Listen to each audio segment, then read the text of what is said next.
Trump প্রশাসন এতদিন বিশ্বকে যে আশার বাণী শোনাচ্ছিল সেটা যুদ্ধ হচ্ছে ১ সপ্তাহের মধ্যে শেষ হয়ে যাবে। যুদ্ধ গড়াতে, গড়াতে আজ ১ মাসে পদার্পণ করল।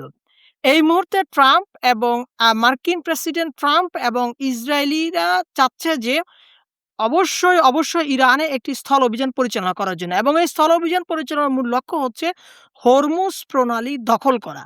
এখানে প্রধানতম উদ্দেশ্য হচ্ছে খার্ক দ্বীপ দখল অর্থাৎ যেখান থেকে ইরানের প্রায় ৯০% পরিশোধিত বা অপরিশোধিত তেল সারা বিশ্বে রপ্তানি হয়, সেই তেলের সাপ্লাই চেইনে নিয়ন্ত্রণ করা। ২ নম্বর হচ্ছে হরমুজ প্রণালীর পূর্বের ছোট দ্বীপ যেটা হচ্ছে লারকা দ্বীপ নামে পরিচিত, সেই দ্বীপটা যেটা ইরানের নিয়ন্ত্রণে আছে সেটি দখল করা এবং ৩ নম্বর হচ্ছে দক্ষিণের আবু মুসা দ্বীপ দখল করা। যার এই সবগুলো দ্বীপ অর্থাৎ আবু মুসা, লারকা এবং এই খাল দ্বীপ, এই দ্বীপগুলোর মালিকানা নিয়ে আবার আরব আমিরাত এবং ইরানের মধ্যে কিন্তু দ্বন্দ্ব রয়েছে। তো আরব আমিরাত এখন যেটা শোনা যাচ্ছে হয়তো শীঘ্রই এই স্থল অভিযানে অংশগ্রহণ করবে। অর্থাৎ আরব আমিরাতও চাচ্ছে যে এই দ্বীপগুলোর যদি নিয়ন্ত্রণ নেয়া যায় তাহলে হরমুজ প্রণালীর নিকটবর্তী এই দ্বীপ নিয়ন্ত্রণ নেয়ার মাধ্যমে সম্পূর্ণ হরমুজ প্রণালীর নিয়ন্ত্রণ আরব আমিরাত নিতে সক্ষম হবে। তাহলে যেটা দেখা যাচ্ছে যে অ্যাম এই যুদ্ধে অন্ততপক্ষে একটি দেশ অর্থাৎ আরব আমিরাত সংযুক্ত হতে পারে ইসরাইল এবং আমেরিকার সাথে। আরেকটি বিষয় যেটা দেখা যাচ্ছে যে ৫ টি লক্ষ্যকে নিয়ে হচ্ছে ইস ইসরাইল এবং আমেরিকা বর্তমানে অগ্রসর হচ্ছে। ১ম লক্ষ্য হচ্ছে শুরুতেই বলেছি সেটা হচ্ছে যে হরমুজ প্রণালী দখল। ২য় লক্ষ্য হচ্ছে যে ইরানের পরমাণু কেন্দ্রগুলোকে হচ্ছে ধ্বংস করা। ৩য় লক্ষ্য হচ্ছে ইরানের বিদ্যুৎ কেন্দ্রকে ধ্বংস করা। চতুর্থ হচ্ছে ইরানের পরমাণু যে কেন্দ্রগুলো রয়েছে সেই স্থাপনাগুলো নিয়ন্ত্রণ নেওয়া এবং হচ্ছে ফাইনালি যে তেলের যে সাপ্লাই চেইন পৃথিবীর যেটা আছে সেটা হচ্ছে সচল করা। এখন যেটা হচ্ছে যে তেলের যে অর্থনীতি, তেল অর্থনীতি কিন্তু হচ্ছে পৃথিবীতে এখন সচল চালিকা শক্তি বা ইকোনমিক ড্রাইভার হিসেবে প্রতীয়মান হয়েছে। এর সবচেয়ে বড় প্রমাণ যদি আমরা দেখি যে আপনি বর্তমানে আজকে সকালে উঠে যে ডিমটি খেয়েছেন অথবা যে তেল দিয়ে রান্না করেছেন সে তেল আপনি হয়তো লাতিন আমেরিকার কোনো দেশ থেকে জাহাজে করে পরিবহন হয়ে সেটা চট্টগ্রাম বন্দরে নোঙর করেছে এবং সেই চট্টগ্রাম বন্দরের থেকে নোঙর করে কোনো কন্টেইনারের মাধ্যমে সেটা হয়তো পাইকারি বাজারে গিয়েছে খাতুনগঞ্জ বা বেগমগঞ্জে এবং সেই বেগমগঞ্জ থেকে আবার কোনো পিকআপে করে আপনার স্থানীয় পাইকারি বাজারে এসেছে এবং আপনি সেই তেল কিনতে গিয়েছেন। নিশ্চয়ই কোনো জ্বালানি পুড়ি অর্থাৎ আপনার গাড়ি অথবা বাস অথবা আপনি এলএনজি চালিত সিএনজিতে করে অথবা ব্যাটারি যে চার্জ চালিত যে এখন যে অটোরিকশা সেটা ব্যবহার করে। আর এই ব্যাটারি চালিত অটোরিকশার যে চার্জ উৎপাদিত হয় তা কিন্তু বাংলাদেশে বিদ্যুৎ উৎপাদন কেন্দ্রে একটি আ আ বিদ্যুৎ উৎপাদিত বিদ্যুৎ দিয়েই তার চার্জ হয়ে থাকে। আর এই বিদ্যুৎ উৎপাদিত ক্ষেত্রে তেলের কিন্তু অপরিহার্য যে প্রয়োজন তা কিন্তু এখন অস্বীকার করা যাচ্ছে না। তাহলে এই তেল কিন্তু সভ্যতার সচল চালিকা শক্তি। এখন তেল যদি না থেকে থাকে তাহলে এই অর্থনীতি কোন দিকে যাবে তা একটা ভয়ংকর একটা বিষয় এবং অর্থনৈতিক মন্দা তো হবেই। একসময় দেখা যাবে যে সবার কাছে টাকা আছে। কিন্তু সেই টাকার বিনিময়ে কেউ তেল আর কিনতে সক্ষম হচ্ছে না। আরেকটি যেই ভয়াবহ বিষয় যেটা বলব যে গতকালকে টিআরটি ওয়ার্ল্ড এর একজন সিআইএ এর অফিসিয়াল সাক্ষাৎকার দিচ্ছিলেন এরকম যে প্রত্যেক বুশের ১ম বুশের পর থেকে প্রত্যেক প্রেসিডেন্টই যখন ক্ষমতায় এসেছিল আ আমেরিকার, তখনই ইসরাইল আ তাকে প্ররোচনা করার চেষ্টা করেছেন যে সে যেন ইরানে আক্রমণ করে। কিন্তু প্রত্যেক প্রেসিডেন্টই এই ইরানে আক্রমণ করা থেকে বিরত থেকেছেন এবং তারা বলেছেন যে যদি ইরানে আক্রমণ করা হয় তাহলে বিশ্ব অর্থনীতি ভেঙে পড়বে। তাহলে এই বাস্তবতা নিয়ে যদি আমরা আলোচনা করি তাহলে বিষয়টা কতটা ভয়াবহ আকার ধারণ করেছে।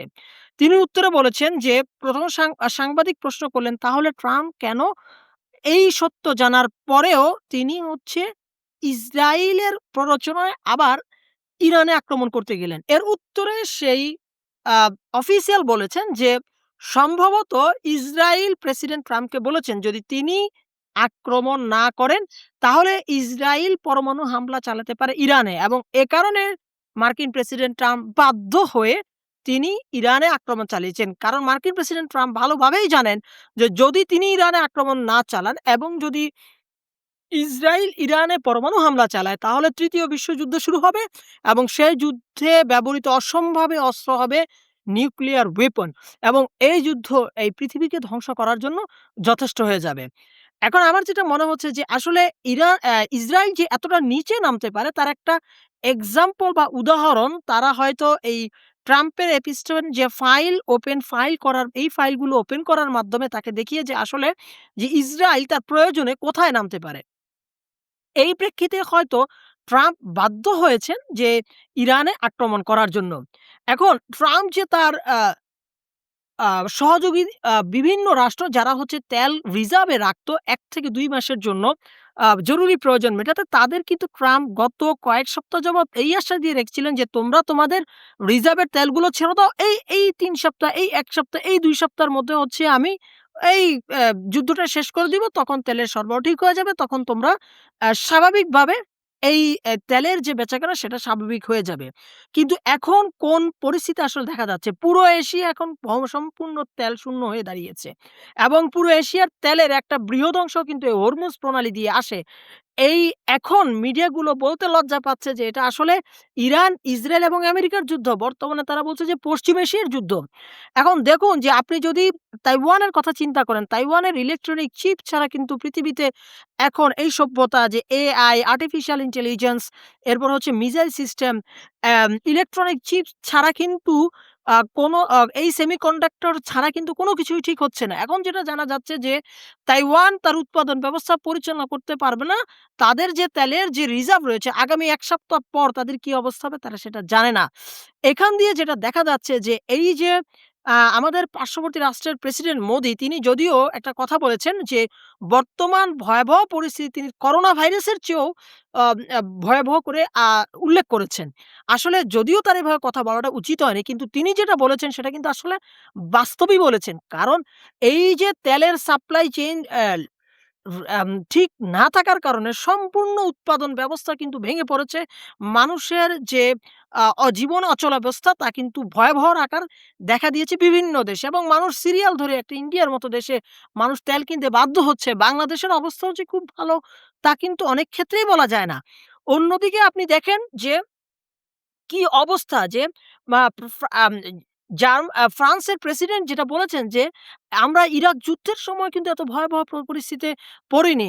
যেই পরিমাণ ভয়াবহ পরিস্থিতি এখন ইরান যুদ্ধে পড়েছে" এবং আমেরিকানরা পর্যন্ত হচ্ছে গ্যালান সিরিয়াল দিয়ে তারা তেল কিনছে। এই শীত প্রধান দেশে যখন শীত বেড়ে যাবে তখন তারা কি জ্বালানি ব্যবহার করে ঘর উষ্ণ রাখবে এবং হচ্ছে আগুনের তাপমাত্রা পোহাবে। অন্যদিকে যেটা দেখা যাচ্ছে যে রাশিয়া একটা বিশাল বড় একটা বিজনেস আ আ সু সুযোগ গ্রহণ করছে। সেটা হচ্ছে প্রতিদিন রাশিয়া দৈনিক $৭৬০ মিলিয়ন আ এব আ পরিমাণ তেল বিক্রি করছে হচ্ছে বিভিন্ন দেশের কাছে ইরান যুদ্ধ শুরু হওয়ার পরে।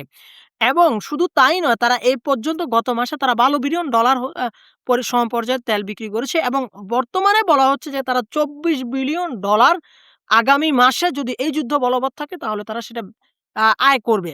তাহলে এখানে ২ টা বিষয় হতে পারে। ১ বৈশ্বিক তেলের নিরাপদ সাপ্লাই চেইন সবার দিক থেকে মুখ ফুরিয়ে নিয়ে এখন যেটা দেখা যাচ্ছে রাশিয়া হয়ে গেছে। এখন রাশিয়ার তেল বিক্রির উপর কিন্তু ট্রাম্প আগের মতো নিষেধাজ্ঞা দিতে পারছেন না। তাহলে ইউরোপ সম্পূর্ণ রাশিয়ামুখী হয়ে যাচ্ছে এবং অন্যান্য দেশ যারা রাশিয়ার নিকটবর্তী তারা এতদিন তেল কিনত না তারা কিন্তু এখন রাশিয়ামুখী হয়ে যাচ্ছে। আবার এখন রাশিয়ার এই অবস্থা দেখে এবং ন্যাটো যখন হচ্ছে ট্রাম্পের পাশে এসে দাঁড়াচ্ছে না তখন ট্রাম্প কি বলছে? ট্রাম্প বলছে যে ন্যাটো আমাদের প্রয়োজনের সময় হেল্প করছে না। অথচ হরমুজ প্রণালী আমরা ব্যবহার করি না। এখন ন্যাটো যে ইউএসএ কে হেল্প করছে না, আমেরিকা এই বিষয়টা মনে রাখবে। তার মানে এই ইরান, ইসরাইল এবং আমেরিকার যুদ্ধ ইরান, ইসরায়েল এবং আমেরিকার যুদ্ধ যদি দীর্ঘায়িত হয়, তাহলে এমন হতে পারে যে ন্যাটো ভেঙে যেতে পারে।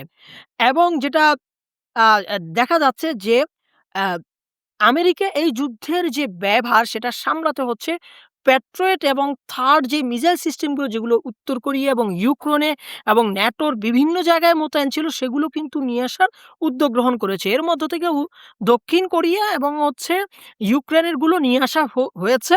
কিন্তু এখনো পর্যন্ত ন্যাটোর গুলো নিয়ে আসা হয়নি। যদি সেগুলো ট্রাম্প আনতে চায় তাহলে ন্যাটো যদি নেগোসিয়েশন করে যে তুমি আমার সাথে চুক্তিবদ্ধ এই যে অ্যা সিস্টেমগুলো তুমি এগুলো এখান থেকে নিয়ে যেতে পারো না। তাহলে এই দায়ভার আসলে কে সামলাবে? অন্যদিকে আপনি দেখুন যে জার্মান প্রতিরক্ষা মন্ত্রী কিন্তু গতকালকে একটা হাঁটে হাঁড়ি ভাঙার মতো কাজ করেছেন। তিনি বলেছেন যে যুদ্ধ শুরুর আগে ইউএসএ একবারের জন্য জার্মানের সাথে কোনোভাবে এই বিষয়ে পরামর্শ করেনি। তিনি এটা বলেছেন, "এটা আমাদের যুদ্ধ না। আমরা এ যুদ্ধে কখনোই অংশগ্রহণ করব না। আমরা এ যুদ্ধের ডিপ্লোম্যাটিক সমাধান চাই এবং যুদ্ধের কারণে সকলের অর্থনীতি ক্ষতিগ্রস্ত হচ্ছে।" দেখুন, যুদ্ধ হচ্ছে ইরানে, ইসরায়েল এবং আমেরিকার সাথে।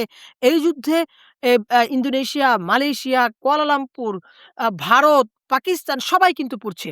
যুদ্ধ হচ্ছে ইরানের সাথে ইসরায়েলের এই যুদ্ধে এই ব্রিটেন, ইউরোপের দেশ এবং সবাই কিন্তু আক্রান্ত হচ্ছে এবং ব্রিটেন যে সমন জারি করেছে সেটা হচ্ছে তাদের নৌবাহিনীর জন্য যে তাদের নৌবাহিনী যদি মনে করে যে রাশিয়ার কোনো জাহাজ ভর্তি তেল যাচ্ছে তাহলে তারা তাকে সিজ করতে পারে এবং সেই তেলের জাহাজ নিয়ে যেতে পারে। এখন যদি কথার কথা ব্রিটেনের নৌবাহিনী যদি আমাদের দেশের বা দুর্বল কোনো দেশের তেলের জাহাজ সিজ করে তেল নিয়ে যায় ডলার সাথে, আপনি কিন্তু ডলার নিতে নিতে চাইবেন না। কিন্তু তারা ডলার দিয়ে দিবে। আপনি কিছুও করতে পারবেন না। মানে আপনার ডলার আছে, আপনার আয় আছে। আপনি চাইলে তেল পাবেন না। এখন যে ভয়াবহ আকার ধারণ করেছে অর্থনীতির, এই অর্থনীতির যে অবস্থা, সেই অর্থনীতি আসলে কে সামলাবে? এই অর্থনীতির দায়ভার কে নিবে? ইসরায়েল কি তার কোনো দায়ভার নিবে? ইসরায়েল কোনোভাবেই তার কোনো দায়ভার নিবে না। যখন গাজায়, ফিলিস্তিনে, এম রামাল্লায় এবং পশ্চিম তীরে ভয়াবহ রকম হামলা করা হয়েছিল এবং যখন নির্দোষ মানুষকে হত্যা করা হয়েছিল, তখন যখন একজন আমেরিকান সাংবাদিক তাদের প্রশ্ন করেছে ইসরায়েল যে, "আপনারা কি এই ধরনের হত্যাকাণ্ডের ব্যাপারে অবগত?" তারা বলছে, "হ্যাঁ, অবগত।" "আপনার কি এটার ব্যাপারে মতামত কি?" যে, "আমরা মনে করি এদের আসলে বাঁচার কোনো অধিকার নেই।" অর্থাৎ একটা বৃহদাংশ ইসরায়েলি লোকজন মনে করে যে এদের বাঁচার অংশ কোনো অধিকার নেই। আরেকটু ভয়ংকর বিষয় হচ্ছে যে একজন পলাতক ইসরায়েলি সেনা যিনি মার্কিন নাগরিকত্ব গ্রহণ করেছেন, তিনি তার এক বন্ধুকে এক সাক্ষাৎকারে বলেছেন যে তিনি বলেছেন যে তাদেরকে শিশু হত্যার এমনভাবে প্রশিক্ষণ দেয়া হয়, তাদের তখন মনে করা হতো যখন সে শিশু হত্যা করত তখন মনে হতো এটা স্বাভাবিক। এবং আমেরিকা আসার পর কয়েক বছর যাওয়ার পরে তার মনে হয়েছে সে এ পর্যন্ত যত শিশু হত্যা করেছেন তার সবই অন্যায়। কারণ তিনি নিশানা ঠিক করার জন্য যে প্র্যাকটিসিং শট সেটা দিয়ে তিনি হচ্ছে সাধারণ শিশুদের গাজার ফিলিস্তিনি শিশুদের হত্যা করেছেন। তাহলে এই যুদ্ধ ইরাক ইসরায়েলের যে যুদ্ধ, আ ইরা আস আ ইরান ইসরায়েলের যে যুদ্ধ এবং আমেরিকার যে যুদ্ধ, এই যুদ্ধে কিন্তু ইসরায়েলের একটা বৃহৎ অংশ কিন্তু সমর্থন করছে এবং এই সমর্থন করছে বলেই কিন্তু এই যুদ্ধ চালানো সম্ভব হচ্ছে। নয়তো এই যুদ্ধ চালানো সম্ভব হতো না। তো এখন এই যুদ্ধ পরিস্থিতি আসলে আমাদের একটা বিশ্ব অর্থনৈতিক মন্দার দিকে নিয়ে যাবে। আমরা বুঝতে পারছি না যে আসলে এই যুদ্ধ কখন শেষ হয় এবং এই যুদ্ধ যদি শেষ না হয়, যেকোনো এক পক্ষ আসলে জয় হতে পারে অথবা বিজয়ী হতে পারে। আমাদের আসলে আমাদের মতো দেশগুলোর এই ধরনের ধৈর্য আসলে কতটুকু ধারণ করা সক্ষম আমরা সেটা একটা প্রশ্নের বিষয়। আমার কাছে যেটা মনে হয় যেকোনো ওপেন ডোর এর মাধ্যমে আমাদের যে তেলের সাপ্লাই চেইন সেটা আসলে স্বাভাবিক রাখতে হবে। নতুবা আমাদের অর্থনীতি বাস্তবে জীবিত থাকবে না। শুধু তাই নয়, আমাদের অর্থনীতির একটা বিশাল অংশ দেশের মানুষ মধ্যপ্রাচ্যে রয়েছে। তারা কুয়েতে আছে, সৌদি আরবে আছে, কাতারে আছে, আরব আমিরাতে আছে এবং হচ্ছে বাহরাইনে আছে। আমাদের যে ভাইয়েরা প্রায় ১,০০,০০,০০০ মানুষ, প্রায় ৯৯ লক্ষের উপরে মানুষ অর্থাৎ ১,০০,০০,০০০ মানুষ হচ্ছে বসবাস করছে মধ্যপ্রাচ্যে। যারা আমাদের রেমিটেন্স যোদ্ধা, যারা আমাদের জন্য বিশাল অর্থের একটা দ্বার খুলে দিয়েছে। আমাদের অর্থনীতি কিন্তু এই রেমিটেন্স এর উপর নির্ভর। এই রেমিটেন্স এর প্রবাহ যদি না চালু থাকে, এই যুদ্ধ যদি আরো দীর্ঘায়িত হয়, আমাদের কর্মীরা যদি নিরাপদে যাতায়াত না করতে পারে, তাহলে বৈশ্বিক পরিস্থিতি এবং অবস্থা আসলে কোন জায়গায় দাঁড়ায় তা একটা বিশাল প্রশ্ন হয়ে দাঁড়াবে।